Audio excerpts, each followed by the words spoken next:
সূর্যটা যেদিন মাথার কাছে চলে আসবে, জমিনটা তামার জমিন হয়ে যাবে।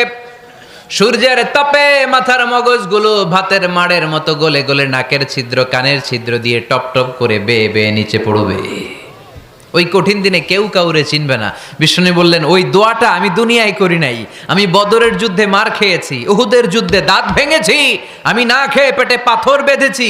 আমি যদি ওই দিন দোয়া করতাম, আল্লাহ দোয়া কবুল করে নিত, জান্নাতি খাবার দিয়ে দিত, আমার মায়ের খাওয়া লাগতো না, তায়েফে আমার রক্ত ঝরতো না, দোয়া করলেই কবুল। কিন্তু ওই দোয়াটা আমি দুনিয়ায় করি নাই। ওই দোয়াটা আমার জন্য, আপনার জন্য, আমাদের জন্য বিশ্বনবী জমা রেখে দিয়েছে।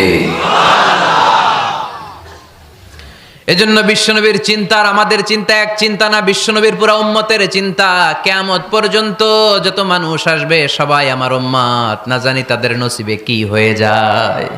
এই চিন্তার বোঝা বিশ্বনবীকে কাবু করে ফেলেছিল। আল্লাহ বললেন, নবী